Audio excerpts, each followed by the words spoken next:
1814 ईस्वी में royal Asiatic society, पहले वो एशियाटिक सोसाइटी कहलाती थी, तो उसने भारतीय संग्रहालय कोलकाता की नींव रखी थी।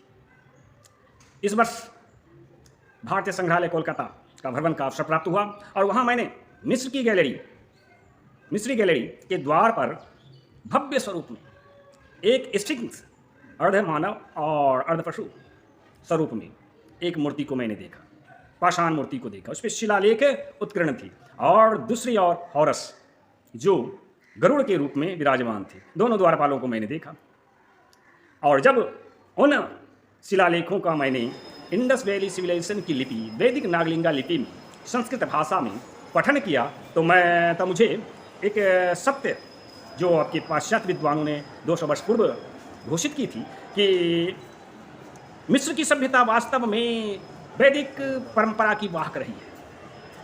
थॉमस मॉरिस हूँ, एडवर्ड पोकाक हूँ, ग्रिफिथ हूँ, मैक्स मुलर हूँ, उन सबों ने यह बतलाया था कि बहुदेववादी जो व्यवस्था है, परंपरा है, वह हिंदुओं में ही प्रचलित नहीं है, बल्कि मिस्र की जो हाइरोग्लिफिक सभ्यता थी उसमें भी यह परंपरा प्रचलित थी। कांट ब्योर्न स्टोयर ने तो स्पष्ट कह दिया था कि वहाँ की मिस्र की इमारतें, मूर्तियाँ वास्तव में वैदिक परंपरा की वाहक हैं।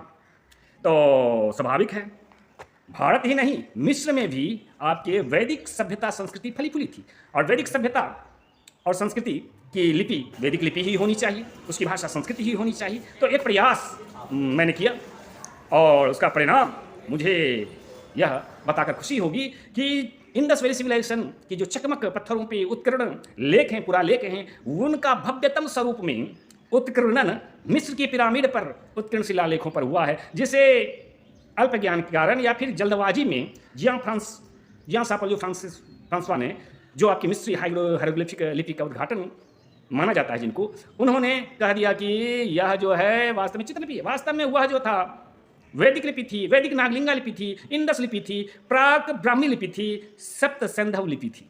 तो आइए इस सत्र में हम लोग उसी पुरालेख शिलालेख का वाचन करते हैं और उसका निहितार्थ जानते हैं। आखिर उन शिलालेखों पर कोलकाता के भारतीय संग्रहालय में जो आपके शिलालेख हैं वह किसका था और उस पर क्या उत्कीर्ण था। इस अंक में वैदिक संस्कृति वाहक मिस्र की हाइरोग्लिफिक सभ्यता की भाषा, लिपि जो थी नागलिंगा वैदिक लिपि थी, भाषा संस्कृत थी, उसके माध्यम से निर्मित होने वाले मुख्य शब्द से परिचय कराएंगे आपको, जिनकी उपस्थिति आपके शिलालेख पर है। और गौ नारायण भगवान सदानंद की जो जन्म है, किस प्रकार से भ्रांति है पुराणों में, उस कथा से परिचय कराएंगे, उस भ्रांति का निवारण करेंगे। शिव पुराण में नारायण का तात्पर्य भगवान विष्णु मान लिया जाता है, लेकिन वास्तव में वो जो कथा है आपकी जन्म कथा सदानंद की है, शिव और शक्ति से जिनकी उत्पत्ति हुई है। तो संकलन किए थे महर्षि वेदव्यास, इसीलिए कालक्रम के कारण किंवदंतियों से प्रचलित कथा में कुछ त्रुटि उत्पन्न हो गई। उसका निवारण इस अंक में होगा, भाग 1 में। और भाग 2 में आपको संपूर्ण लेख का, आपको उत्कीर्ण लेख का परिचय होगा और साथ ही साथ उसका अनुभव भी प्राप्त होगा। इंडस वैली सिविलाइजेशन के मुहरों पर उत्कीर्ण संकेताक्षरों का वाचन करके हम लोगों ने जाना कि वह युग था वैदिक युग और उसका प्रमाण था ऋग्वेद, सामवेद, यजुर्वेद की नामांकित, उससे संबंधित इस प्रकार के संबोधनों से युक्त मुहरे। तो उसी प्रकार के मुहर आपके मिस्र की हाइरोग्लिफिक सभ्यता के पिरामिडों पर से भी प्राप्त होती हैं और तत्संबंधित स्फिंक्स पर भी प्राप्त हुई हैं। आपको यह जानकर आश्चर्य होगा कि जिस सत्य का उद्घाटन इंडस वैली सिविलाइजेशन की मुहरें नहीं कर सकी, उसका उद्घाटन आपको, चूंकि भव्यतम रूप में मिस्र की हाइरोग्लिफिक पुरालेख उत्कीर्ण है, तो इस कारण से उस सत्य का पुष्टि हो जाता है मिस्र के इन शिलालेखों का वाचन करके, पढ़ करके। जैसे कि यजु शब्द संबोधन, मुख्यतः ये जो त्रिपुंड देख रहे हैं, त्रिपुंड पर एक होती है ऊर्ध रेखा, तो स्वाभाविक है यह ललाट लेपन की परंपरा की ओर संकेत करता है, ललाट लेपन की, त्रिपुंड लेपन की। और यजु हम जो है यजन कार्य, पूजन कार्य, यज्ञ कार्य से संबंधित है, तो उस समय ईश्वर का आह्वान करते हैं। तो आवाहन करना यह पुरोहितों का काम है। तो पुरोहित व्यवस्था स्थापित हो चुकी थी, उस युग का प्रतिनिधित्व यजुर्वेद करता है। अब ऋग्वेद है, ऋग्वेद के संदर्भ में आपके ये जो शिलालेख आप देख रहे हो, इस पर यह जो हल के स्वरूप में आपको प्राप्त हो रहा है संकेताक्षर, यह वास्तव में ऋग गौ यानी कि ऋग वाणी, ऋग की श्लोक ज्ञान, ऋग्वेद की श्लोक ज्ञान से संबंधित है। इसके आधार पर हम लोग कह सकते हैं, बतला सकते हैं कि ऋग्वैदिक समाज जो थी वास्तव में कृषि प्रधान थी और कृषि कार्य में आपके हल का प्रयोग होता है। यह जो हल आप देख रहे हो, हल के जैसा संकेताक्षर, इसी हल से हर गोसाई से, है ना, वृषभ के 2 बैल के कंधों पर रख करके हल के माध्यम से खेत को जोता जाता था। तो उसी हल का पर्याय होता है ऋग शब्द संबोधन, शब्द चित्र है हल और उसका संबोधन होगा ऋग गौ। यह प्रमाणित करता है कि हमारा जो ऋग्वैदिक समाज था, जो जब आपके ऋग्वेद का मंत्रों का लेखन आरंभ हो गया था, ऋषियों का आरंभ हो गया था रचना, तो उस युग का जो समाज था वास्तव में कृषि से संबंधित था, कृषि प्रधान था। मिस्री हायरोग्लिफिक पुरालेखों में खस इस प्रकार के खसवंशियों का एक विशेष संकेत चिन्ह प्राप्त होता है। खकार के विषय में हम लोग जान चुके हैं इस प्रकार से, खा, और इसमें आपको सकार जिसे कहते हैं दूब आदि जो पत्र हुए, पत्र है ना, उस समय उसके पत्ते इस प्रकार से आपको दिखेंगे, ये सकार है। और उसके बाद एक और आ जाता है यकार, जैसे हो गया सा, हम लोग वर्णाक्षर है ना सा, और उसमें फिर या, इसको जोड़ दिए तो, और ऊपर से है आपका खा, तो यह हो गया। ये तीनों का जब योग हो जाएगा तो क्या बन जाता है, खा सा और पुनः ये खसया। इस प्रकार से खसई शब्द का उत्पत्ति होता है। खू यानी कि मंत्र ध्वनि, यज्ञों में मंत्रों का वाचन किया जाता है। इससे संबंधित आपके संकेत चिन्ह न केवल इंडस वैली सिविलाइजेशन के मुहरों पर प्राप्त होता है, बल्कि आपके वैसे ही संकेत चिन्ह मिस्री हायरोग्लिफिक क्षेत्र से भी प्राप्त होता है। ये हो गया खा, और इसमें आपको उकार, इस प्रकार से उकार यहाँ पे है लेकिन आपको वह जुड़ा हुआ प्राप्त होता है, इस प्रकार से जुड़ा हुआ मिलता है, लंबी सी। तो यह हो गया आपके ख और ऊ, खू। होना क्या चाहिए था, होना यह चाहिए था खकार इस प्रकार से लिखते हैं और उसमें ऊ इस प्रकार से, लेकिन आपको इस रूप में प्राप्त होता है। इस एक तरह से गोलाई लेकर के लिखने की परंपरा आपको प्राप्त होती है। यह हो गया खू, खू यानी कि मंत्र ध्वनि। वैदिक युग था, वेद को श्रुति भी कहा जाता है। श्रुति यानी सुनकर, सुना गया। श्र और उसमें उकार पहले से, र जोड़ना है, र हा श्रु, है ना। तो इसको आपको प्राप्त होगा इस रूप में, आपके मिस्र के हायरोग्लिफिक रूप में। ये जो है रकार तिरछी, अड़हकार तिरछी, वह गोलाई लेकर के इस रूप में प्राप्त होती है। और यह हो गया आपका श्रु। इसको आपको हायरोग्लिफिक संकेत चिन्ह मानते हुए जिया फ्रांसवा ने मकार मान बैठा था। मकार वर्णाक्षर का संकेत चिन्ह, जिसके कारण वह गलत वर्ण का स्थापना कर दिया, मान्यता का स्थापना कर दिया था, जिसका परिणाम यह है कि मिस्री हायरोग्लिफिक सभ्यता जो वैदिक सभ्यता है वह विस्मृत कर दी गई। इस स्पिकिंस अर्ध मानव अर्ध पशु यानी नरसिंह स्वरूप की यह जो शिलालेख है, इसके पार्श्व में उत्कीर्ण और सम्मुख में उत्कीर्ण पुरालेखों के माध्यम से आपको वैदिक वाङ्मय पुराणों में जो आख्यान है आधी अधूरी है। महर्षि वेदव्यास ने जिन आख्यानों का संकलन किया, किंवदंतियों के आधार पे, लोक कथाओं के आधार पे जिसका रचना किया, उसमें कुछ त्रुटियां हैं। उन त्रुटियों का समाधान, स्पष्टीकरण आपको इंडस वैली सिविलाइजेशन के पुरालेखों के माध्यम से तो होता ही है, साथ ही साथ उसकी प्रामाणिकता की पुष्टि मिस्र की हायरोग्लिफिक सभ्यता के पुरालेखों के माध्यम से हुई थी। इस पुरालेख को ही देखिए, शिलालेख को ही देखिए। यहाँ पे यह जो शिलालेख उत्कीर्ण कराया गया है, वास्तव में यह प्रार्थना लेख है। इसमें भगवान शिव और उनके पुत्र नारायण, जिसे हम लोग सदानंद कहते हैं, कार्तिकेय कहते हैं, वास्तव में वह मिस्र और सिनाइटिक प्रायद्वीप में गौ नारायण के रूप में पूजे जाते थे और कालांतर में उन्हीं को हॉरस संबोधित किया गया। तो उस हॉरस को, जिसे शिव महापुराण में शिव और शक्ति से के द्वारा उत्पन्न बतलाया गया है, नारायण के रूप में संबोधित गया है, उस शिव पुराण की जो रचना है उसकी पुष्टि होती है इस मुहूर्त से। इस शिलालेख में भगवान शिव की और उनके पुत्र नारायण की यानी कि सदानंद की और औखवाह यानी कि चूहे का मुसवाहक गणेश जी से प्रार्थना की गई है कि वे प्रजा पर, राजा पर, समाज पर कृपा दृष्टि करें, कृपा दृष्टि रखें। तो उसी संकल्प को यहाँ पे खसिया वंश आपके वास्तव में पौराणिक संबंध है। ये जो खस जाति है उसकी उत्पत्ति वैवनी जो है आपके चाक्षुष मनवंतर में दक्ष प्रजापति ने नई सृष्टि आरंभ किया था। तो वह जो दूसरी सृष्टि हुई थी 4000 ईसा पूर्व, तो उसी वंश परंपरा में खस जाति की भी उत्पत्ति हुई थी। उसी खस जाति का यह शिलालेख है। उसी खस जाति के पुरोहित का, वास्तव में गर्ग का तात्पर्य होते पुरोहित, हम लोग यहाँ पुरोहित कहते हैं। तो वह पुरोहित को संस्कृत में पुरोहु यानी कि नगर का आह्वान करने वाला को पुरोहु कहा जाता है। और उसी का वंश है आजकल परोहा। आप मध्य प्रदेश में चले जाइए, उसको परोहा कहा जाता है, ब्राह्मणों में से बहुत गर्गवंशी ब्राह्मणों को। तो परोहा, पुरोहु, और इसी परोहा को आपके मिस्र में फड़ोहा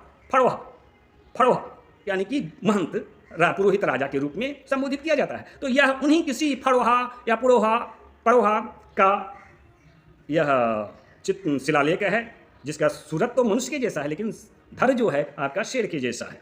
कई विद्वान यहाँ पे भ्रमित होंगे कि यह हम नारायण जो हैं भगवान, वह तो शेषशय्या पे शयन करते हैं, जहाँ पे शेषनाग छत्र धारण किए हुए हैं। जिस देवता पे के चित्र के ऊपर, मूर्ति के ऊपर, वह वास्तव में भगवान विष्णु है, विष्णु के स्वरूप है। तो वास्तव में जो इसे हम नारायण कहते हैं, वह शब्द चित्र के रूप में एक से अधिक सिर वाले यानी शेषनाग के रूप में चित्रित होने वाला, पंचनाग के रूप में चित्रित होने वाला फणधर सर्प ही होता है। फणधर सर्प का चित्र बना दीजिए तो उसका वाचन जब करेंगे संस्कृत भाषा में नागलिंगा वैदिक लिपि के माध्यम से, तो वह नारायण शब्द का द्योत होगा। जबकि आपके मिश्री हायरोग्लिफिक लिपि में नर जो जल होती हैं, जल लहर, भारत में भी जो सबसे सुंदर लिपि है, उस पर जब भी आपके नार शब्द, नार का तात्पर्य होता है जल, तो जल का ही विस्तार हो गया नाड़, या नाड़ में यन भी जोड़िएगा उन वर्णाक्षरों को, तो नारायण हो गया। उससे जो भी आपके शब्द निर्मित होंगे वह वास्तव में शेषनाग का प्रतिनिधित्व करती है। यह तो हुई एक नारायण का एक स्वरूप। उसी नारायण का यदि थोड़ा कालांतर में अभ्रंश हुआ तो मुर्गन शब्द का भी उच्चारण उसी से होता है, मुर्गन।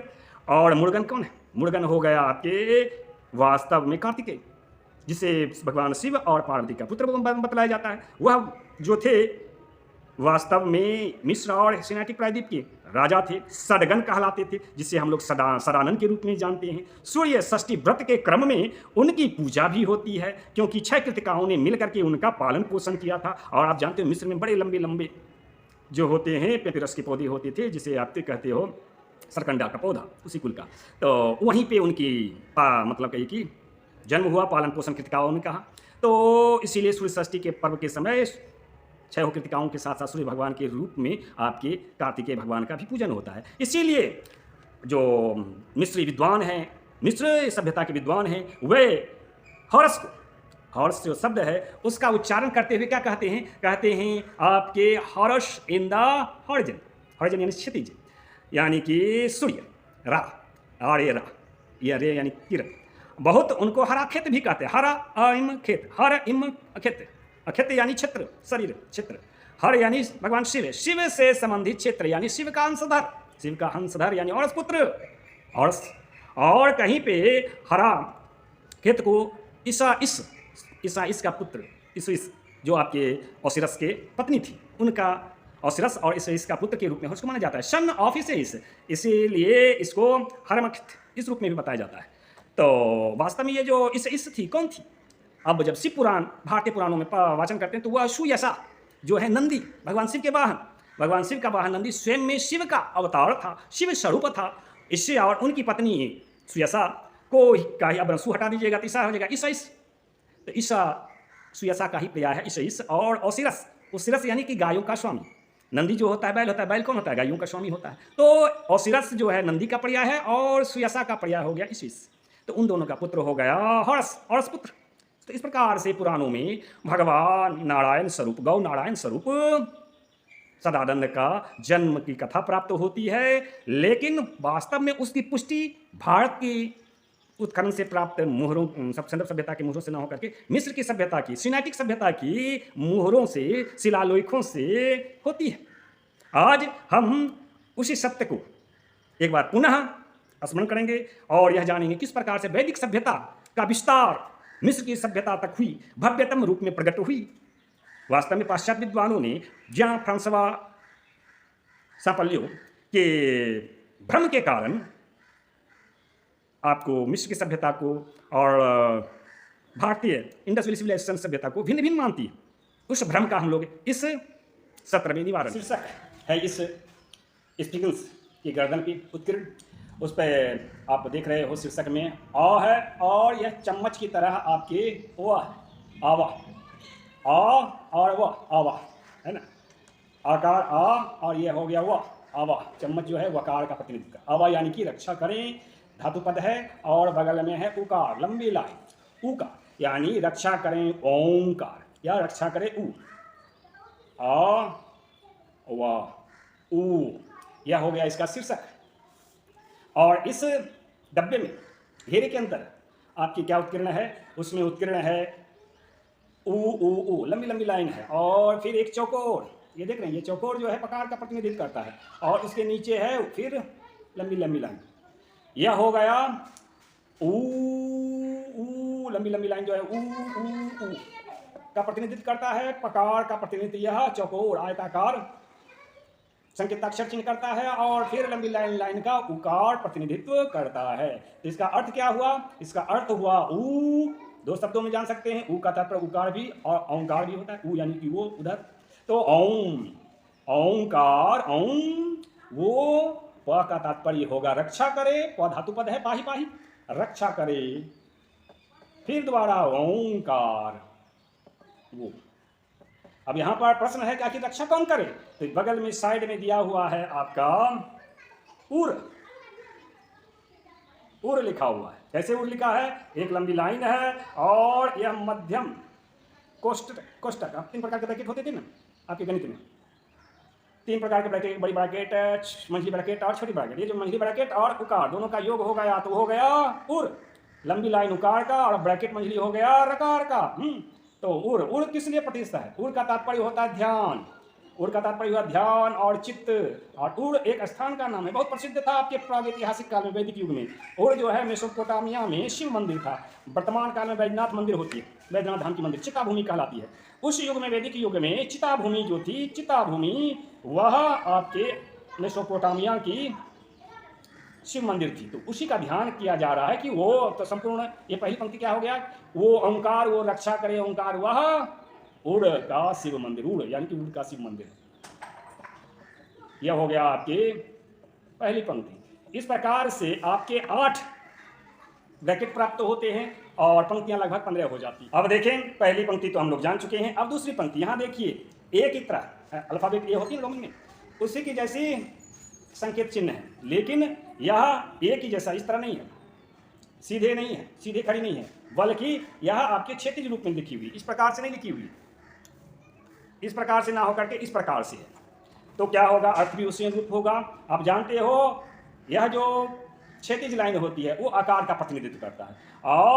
और कौन बन गया? तो ग हो गया, अ भी हो गया, ग भी हो गया। हाँ, यहाँ त्रिकोण है ना, गकार का प्रतिनिधित्व अ ग, और फिर यह जो तिरछी लाइन हो गई, यह तिरछी त्रयक रेखा, तो वह रकार का प्रतिनिधित्व हो गया। तो क्या कहलाएगा?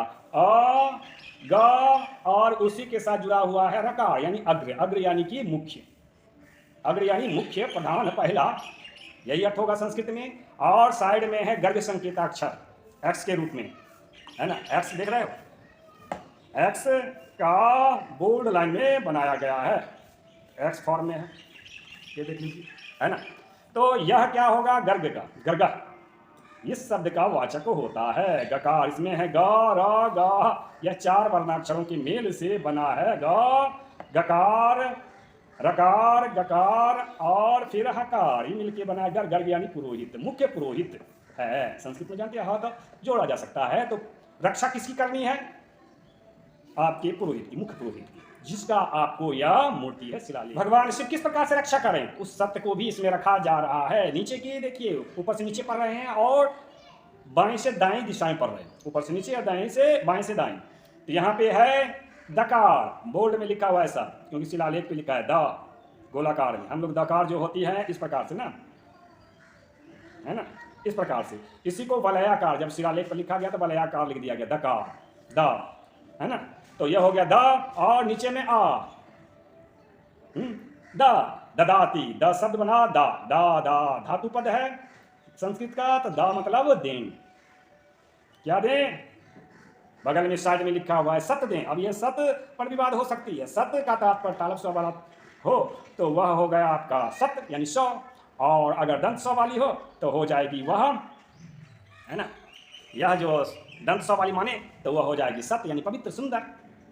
दोनों में कालक्रम का अंतर है, 1000 वर्षों का अंतर हो जाता है। अगर हम इंडस वैली सिविलाइजेशन की समान युगीन सभ्यता मान करके मिस्र की सभ्यता की इस मतलब शिलालेख का वाचन करें तो यह जो आप देखिएगा सकार, ये यह आपके 3300 ईसा पूर्व से 2500 ईसा पूर्व के मध्य उत्कीर्ण बन सकती है, उत्कीर्ण किया गया, यह प्रमाणित होगा।